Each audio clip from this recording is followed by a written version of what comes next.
Bonjour, bienvenue à votre émission La Victoire de l'amour. J'espère que vous allez bien en cette belle journée d'automne. Aujourd'hui, je reçois quelqu'un qui a une joie de vivre extraordinaire malgré qu'il est atteint d'un cancer, M. René Sans Façon, qu'on a pu voir, entre autres, dans quelques épisodes de Lancer Compte.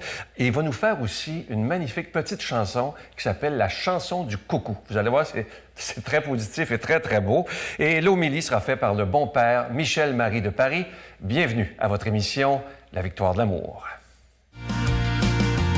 Si tu m'as donné ta vie, je te donne la mienne. Dans le froid de la nuit, mon cœur t'appartient. Et quand la tristesse arrive, je sais tu es là, toujours près de moi. Bonjour, M. Sans Façon. Bonjour. Je vous donnerai bien la main, mais on va se le dire de loin. Vous allez bien? Et voilà, très bien, merci. Très heureux, oui, très, très heureux. Parfait. Très heureux de vous rencontrer. Je vous suis sur votre page Facebook et on voit des choses extraordinaires. On va reculer dans le temps, si vous voulez. Vous avez perdu votre père à l'âge de 8 ans. Exact, oui. Et qu'est-ce que vous a dit votre mère le lendemain des funérailles? Ça m'a marqué quand j'ai lu ça. En fait, c'est ma grand-mère Votre grand-mère? qui a dit à ma mère, écoute, Alphonse est décédé, la vie continue, et tu sais qui c'est qui dit ça? Elle avait perdu 2 maris à ce moment-là. Et là, là. Eh oui. Alors, son premier mari, drôle d'hasard, est né, c'est-à-dire est décédé à la grippe espagnole. Pendant l'autre Et pandémie. en moins de peu de temps, oui, très, très peu de temps, son père est aussi décédé. Alors, ma grand-mère qui demeurait à la maison paternelle de son époux à ce moment-là, eux autres étaient partis sur la terre et vers l'heure du midi, elle dit à son père, ça file pas bien, bien, il s'est retourné à la maison. Et quand le père est revenu, bien, c'était déjà fait. Ah oui. Et il l'enterrait tout de suite à cause de la contagion. Ah oui. Et ça a été le grand-père qui a suivi par après. Alors, la grand-mère a dit, écoute, je ne peux pas te garder. Tu as 3 enfants, j'en ai 6. Tu retournes chez vous. Alors, elle est retournée chez le grand-père. Il était 22 dans la maison. Et là, là. Avec... Mais ce qui me surprend, moi, c'est qu'il n'y a personne qui a été contaminé. Ma mère avait 3 ans, sa sœur 2 ans. Mon oncle était né du mois de février, puis c'est arrivé à l'automne. Alors, puis les autres arrivaient aussi. Alors, ce qui est surprenant, c'est que les gens ne se sont pas contaminés quand même à 22 dans la maison. Ah oui, oui, oui. Comment vous l'avez vécu, justement, cette période, on est encore dedans, là, de pandémie? Moi, j'ai vu le film La vie est belle. Puis, petit bonhomme qui vit la guerre, son père, il fait croire que c'est pas la guerre, c'est un jeu. Alors, moi, j'essaie de voir ça comme un jeu, puis de dire, bien, coudonc, on va passer à travers, on continue de profiter de la vie, puis on ne sait pas vers quoi on s'en va. Et moi, la phrase qui me revient tout le temps, je suis un mangeur de paroles de Dieu. L'Évangile, je me nourris de ça tout le temps. C'est comme une soif, c'est comme une faim, c'est comme... Et c'est le plus grand livre de psychologie qu'on puisse avoir. Parce qu'on vit ça au jour le jour. Et chaque parole nous parle directement. Et quand on dit on marche sur les eaux, oui, j'ai marché sur les eaux. Puis, des fois, on cale. Mais à un moment donné, il se tourne et il dit « Hey, fais comme moi, marche sur les roches. Ouais. » Mais marcher sur les eaux, en fait, c'est quoi? C'est marcher sur l'inconnu, marcher vers l'inconnu tout le temps. Alors, on s'en va, puis à un moment donné, bien, on cale parce que, justement, on désespère. Tandis que si on a toujours l'espoir, si on a toujours le goût d'aller plus loin, on dit, garde là, vas-y, go, je te suis, il est en avant de moi, puis il va m'aider. Dans la tempête qu'on traverse, je suis certain que d'autres ont traversé des tempêtes pires que ça. Ah ben oui. Nous, c'est la première. Moi, je suis un modèle 43, 77 ans. Alors, un modèle 2 portes. Non, c'est pas... Alors, ce qui fait qu'on n'a pas connu comme tel de gros débordements. Comme ma grand-mère qui a vécu, par exemple, la grippe espagnole, qui a vécu la crise, qui a vécu la guerre 39. Elle s'est mariée en 14, puis c'est la guerre. Mais quand ma mère s'est mariée en 39, elle a dit, bien, écoute, Germaine, c'est la guerre. Oui, elle m'a dit, vous êtes mariée en quelle année? Elle dit, c'est vrai, c'est en 14. Alors, des fois, les gens sont là, je ne veux pas avoir d'enfants parce que... On l'entend souvent. On entend ça dans le siècle qu'on vit. Hey, il y en a d'autres. Dis-moi d'où tu viens, je te dirai où tu vas. Oui, tout à fait. Alors, on regarde en arrière, puis il nous donne des leçons. Ma grand-mère a été une personne assez forte de ce côté-là. Ma mère aussi. Ma mère, 92 ans, et ça veut dire qu'elle est décédée, là, mais c'était une bonne vivante. Puis, 37 ans, elle s'est mariée à 23 ans avec un veuf de 5 enfants. Alors, moi, je suis du deuxième lit, ce qu'on appelle des fois le sofa. Alors, mais tu as 23 ans, puis tu t'enlignes avec... elle était chez les religieuses à Yonkers, à New York, les sœurs Sainte-Jeanne d'Arc. Puis, finalement, ça n'a pas fonctionné, elle était trop mondaine, on va dire. Puis, quand elle est sortie, elle a fait les 1000 Ave à Noël. Puis, mon père est arrivé chez sa cousine, qui était sa mère, puis il y avait des filles. Il dit, moi, j'ai besoin de quelqu'un, une gouvernante. Puis, avec 5 enfants, puis la première femme était décédée en donnant la naissance au plus jeune. Donc, du mois de mars à aller jusqu'à Noël, là, il s'enlignait tout le temps. Alors, si ma mère a dit, je vais lui demander à ses chers qu'il ne voudra pas, finalement, bien, il a accepté. Alors, ce qui fait que, rendu à Pâques, il décide de se marier. Bien, il dit, écoute, je ne reste pas, là, je m'en retourne. Et finalement, bien, et après ça, ça a été 4 enfants. Alors, et 13 ans en mariage. À 37 ans, elle est veuve, avec 8 à la maison. Alors, quand on regarde, dis-moi d'où tu viens, je te dirai où tu vas. Il faut regarder ceux qui ont passé en avant de nous autres. Vous avez tellement raison. Parce qu'il y a beaucoup de gens, on entend beaucoup des plus jeunes dire, bon, on ne fera plus d'enfants, ça va trop mal dans le monde, etc. Oui. Vous êtes marié depuis 51 ans. Exact. C'est quoi le secret pour durer de nos jours? S'accepter tel qu'on est. Aime ton prochain comme toi-même. Commence par t'aimer toi, avec tous tes travers. Après ça, ça sera plus facile d'accepter l'autre aussi avec ses travers. Marche dans mes bottines 1000, puis tu vas voir pourquoi je me sens comme ça, pourquoi je vis ça comme ça.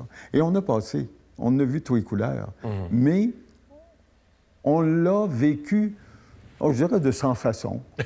C-E-N-T. Oui.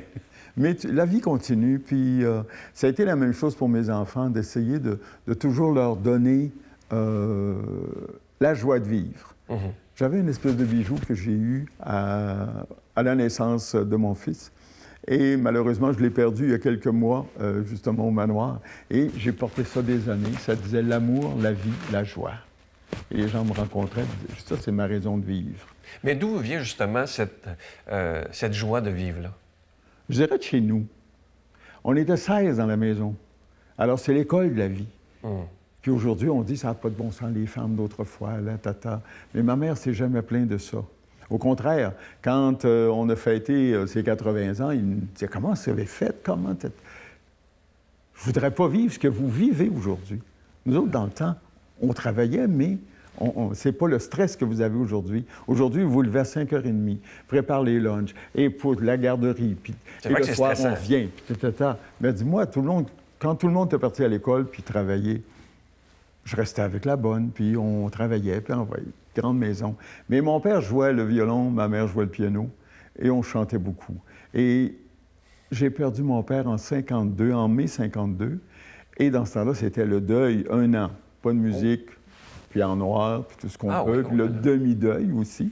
Et moi, je me souviens qu'en septembre, ma mère, on allait en chalet, et ma mère avait dit à ce moment-là, non, il n'y aura pas au chalet cette année. Ah, écoute, là. Même elle avait dit au curé, pensez-vous que je vais être capable encore de donner mon 30 sous à la quête? Pour dire que, la crainte était là, mais l'espoir était là aussi.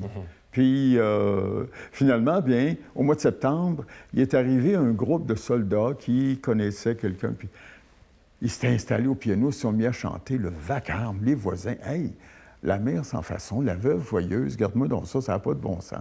Et maman avait dit, le deuil est fini, la vie continue.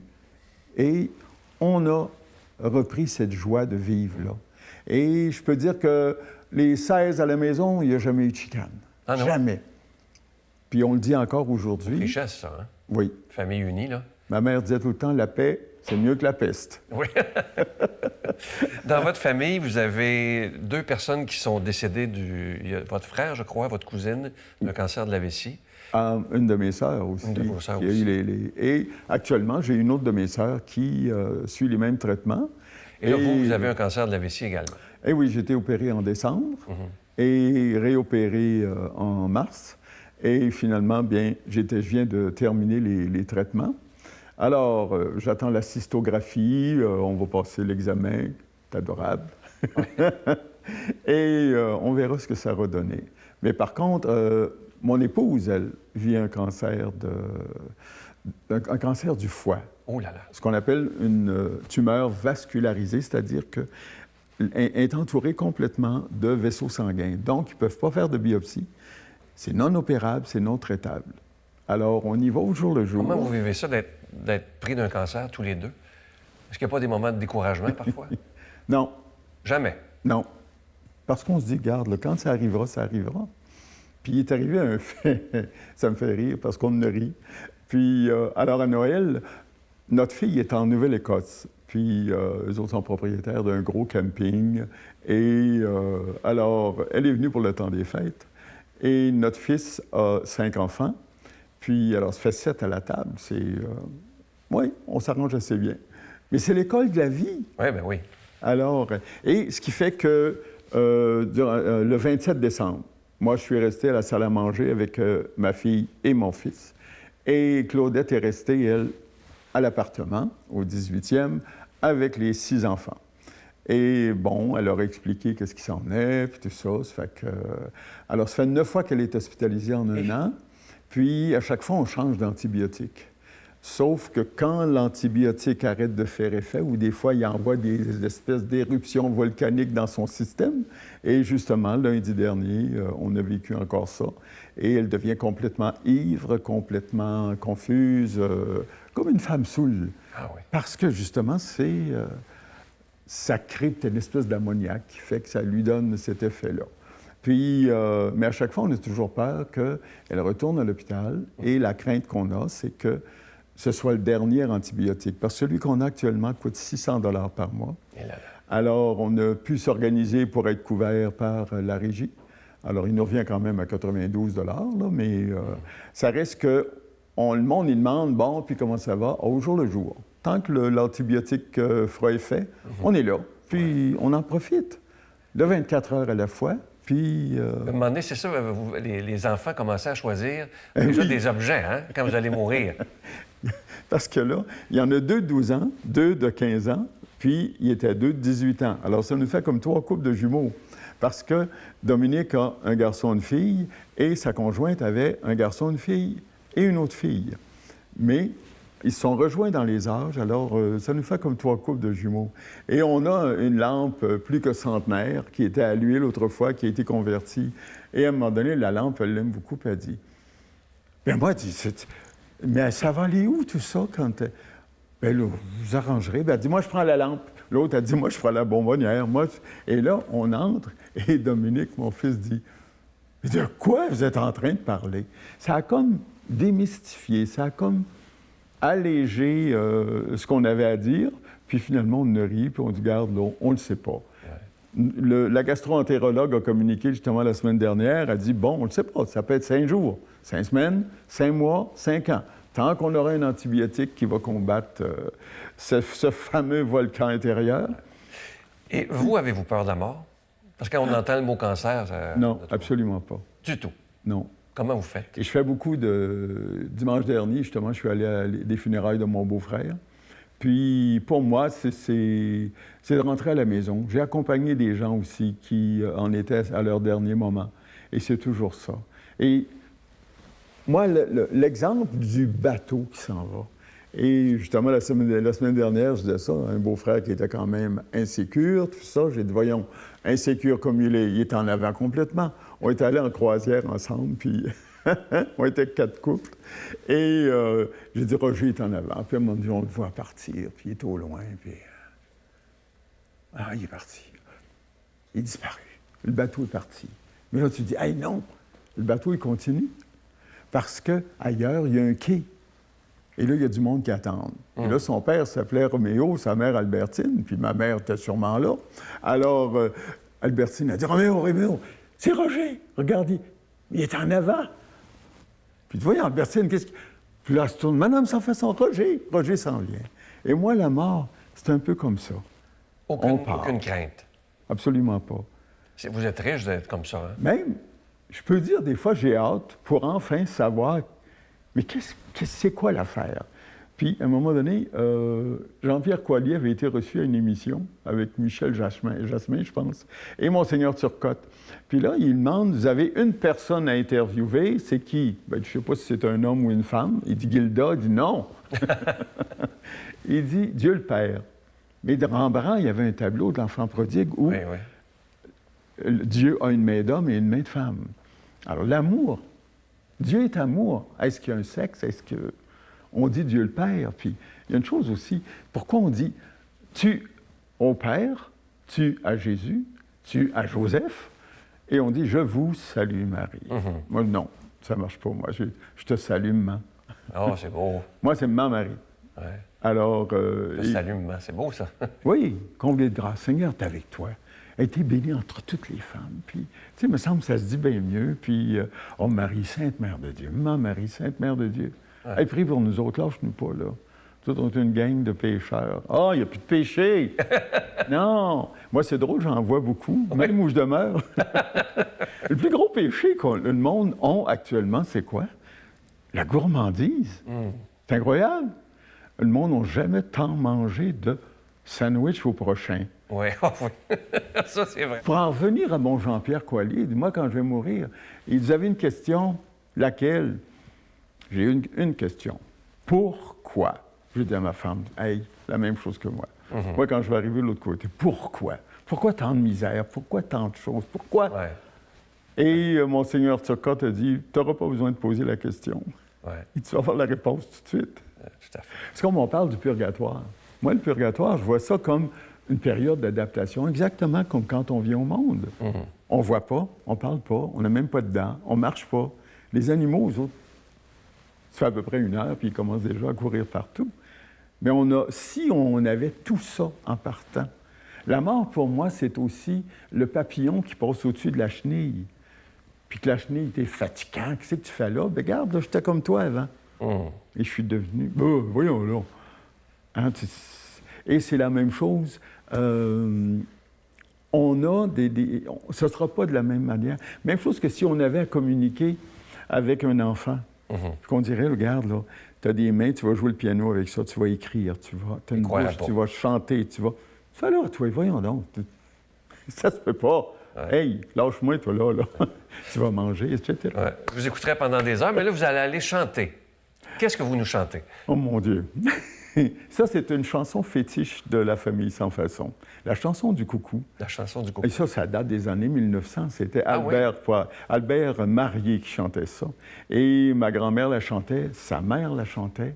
Et quand ça allait mal, c'était notre chanson. C'était notre façon de reprendre la vie. Je vous invite à aller vous installer. D'accord. Merci. À une prochaine. Oui. Alors, on écoute ensemble René Sans Façon et la chanson du coucou.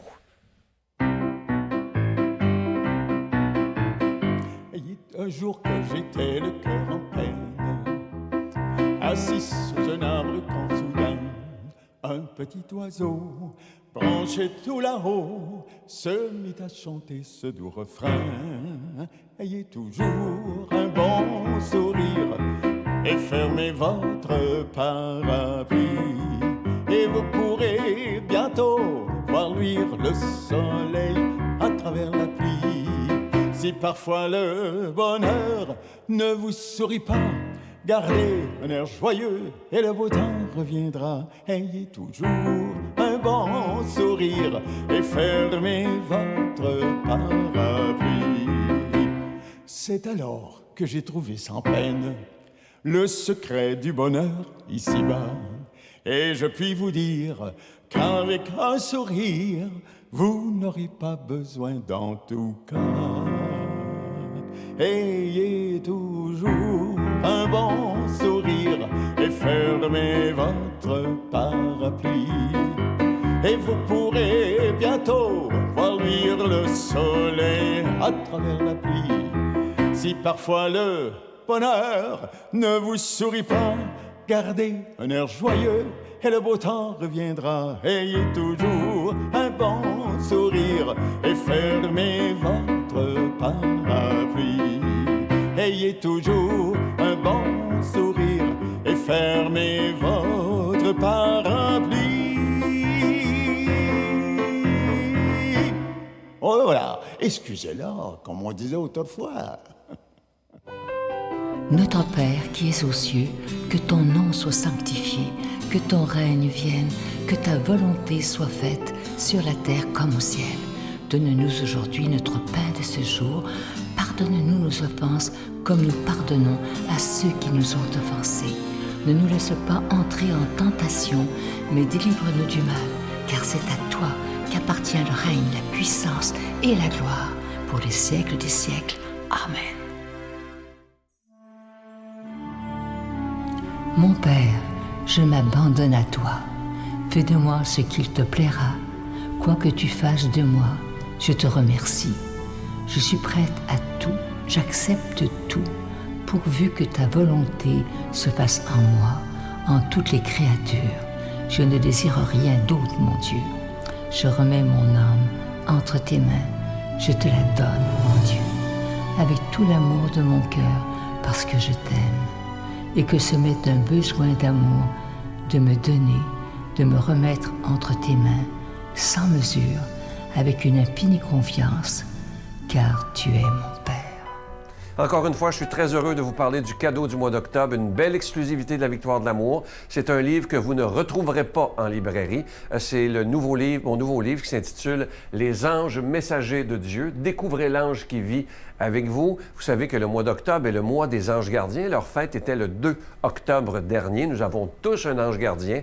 Et dans ce livre-là, qui est facile à lire, il est écrit en gros caractères, je vous donne aussi des exercices tout simples pour essayer de rentrer en contact avec notre ange gardien, apprendre à l'écouter, apprendre à décoder ses signes, parce que il n'y a rien d'ésotérique là-dedans, parce que si Dieu a voulu nous donner un ange gardien dès notre conception, c'est qu'il veut qu'on puisse communiquer avec lui. Je vous rappelle que c'est avec un don de 25 $ et si vous en voulez deux, avec un don de 40 $, je vous donne l'adresse, la Victoire de l'amour, case postale 120, succursale Boucherville à Boucherville, le J4B 5E6, je vous la redonne, la Victoire de l'amour, case postale 120, succursale Boucherville à Boucherville, le J4B 5E6. Également par téléphone, par carte de crédit du lundi au vendredi de 8h30 à 16h30 dans le 514-523-4433, 523-4433 ou sans frais le 1-888-811-9291, 1-888-811-9291 et aussi sur notre site Internet qui est une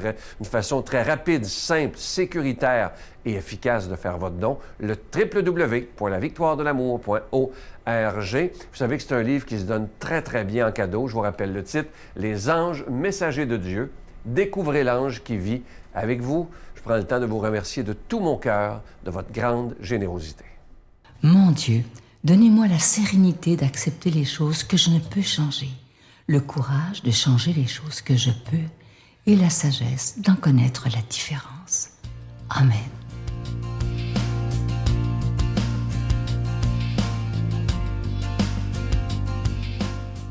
Et c'est dimanche, mes frères bien-aimés, joie de vous retrouver et de lire avec vous l'évangile de Jésus-Christ selon saint Matthieu.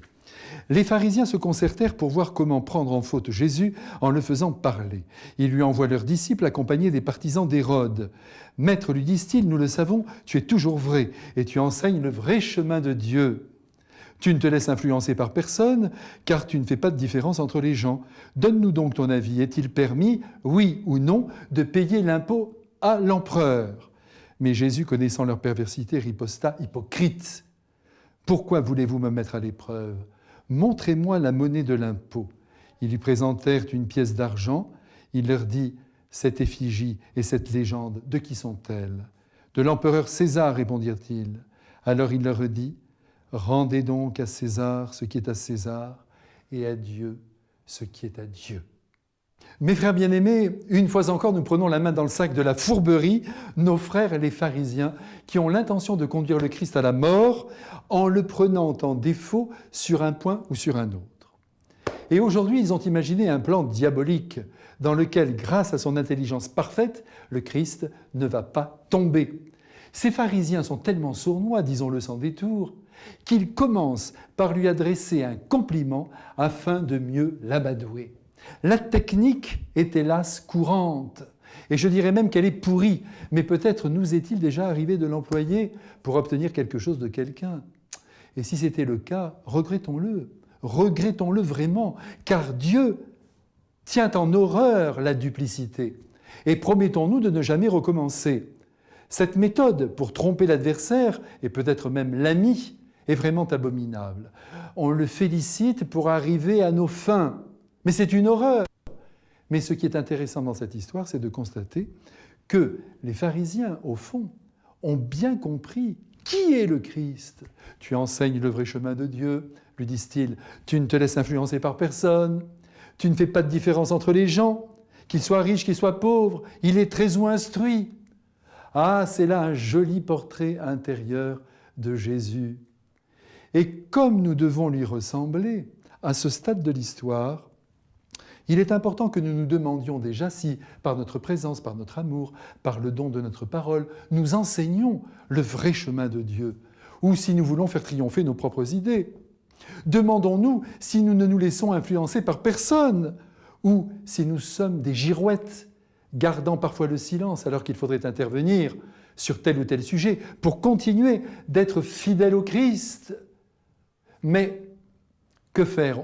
On ne veut pas de conflit. On ne veut pas d'histoire, on veut continuer d'être aimé, estimé, et alors on ne prend aucun risque. Et demandons-nous aussi au passage si réellement nous ne faisons aucune différence entre les personnes, si nous estimons tout homme ou si nous passons notre temps à les ranger dans des catégories bien distinctes, toisant de haut ceux qui nous semblent inférieurs à nous. Voilà une enquête que nous devrions mener tous les jours, sans se faire de cadeaux bien sûr. Bon, mais revenons à notre histoire. Jésus, derrière ce compliment et derrière la fameuse question « Faut-il payer l'impôt à César ?», décèle l'hypocrisie des hommes. Et cette hypocrisie, bien sûr, il ne la supporte pas. Et là encore, il ne se gêne pas, vous le voyez, pour leur envoyer au visage ce qu'ils pensent d'eux, bande d'hypocrites. C'est direct et c'est efficace. De temps en temps, nous devons être capables, nous aussi, lorsque cela s'impose, de réagir avec force.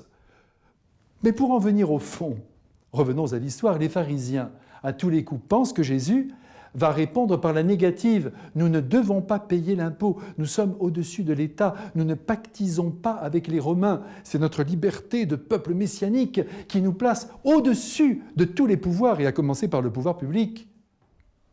S'il avait répondu ainsi, il apparaissait coupable à l'égard du pouvoir romain, et l'affaire était gagnée. Les pharisiens le dénonçaient, il était arrêté. Jésus prend alors une pièce de monnaie, un denier d'argent, qui est la monnaie de l'impôt, et non la monnaie courante qui était en bronze. Et comme nous le savons, en la mettant sous le nez des pharisiens, il leur indique que le profil qui est placé en effigie indique bien son propriétaire et qu'il faut donc le lui restituer, tout en ajoutant qu'il faut aussi rendre à Dieu ce qui est à Dieu, c'est-à-dire faire remonter jusqu'à Dieu ce qui lui appartient, à savoir l'enseignement qu'il dispense, que Jésus dispense lui-même, le fait de ne pas se laisser influencer par qui que ce soit et de ne faire jamais de différence entre les personnes. Et le tour est joué, les pharisiens restent bouche bée et saisis d'admiration, précise saint Luc, lui, dans son évangile. Eh bien, nous aussi, mes frères bien-aimés, nous sommes des admirateurs, que dis-je, des adorateurs du Christ intelligent, du Christ fin, et bien meilleur que les hommes les plus religieux de la terre. Avec lui maintenant, et avec un immense plaisir, je vous bénis avec le Père et l'Esprit Saint. Amen. Et bon dimanche. Je vous salue Marie, pleine de grâce. Le Seigneur est avec vous. Vous êtes bénie entre toutes les femmes, et Jésus, le fruit de vos entrailles, est béni. Sainte Marie, Mère de Dieu, priez pour nous pauvres pécheurs, maintenant et à l'heure de notre mort. Amen. La victoire de l'amour remercie Plancher 440 et ses partenaires Beaulieu Canada, la référence en couvre-plancher, et Impex, pour des projets mur à mur. Je suis toujours impressionné de voir des gens comme ça qui sont atteints d'une maladie et qui, malgré tout, gardent plein d'espérance, ont toujours un beau sourire. C'est un beau modèle à suivre. Alors, je vous souhaite une belle journée et moi, je vous attends demain matin. Bye bye.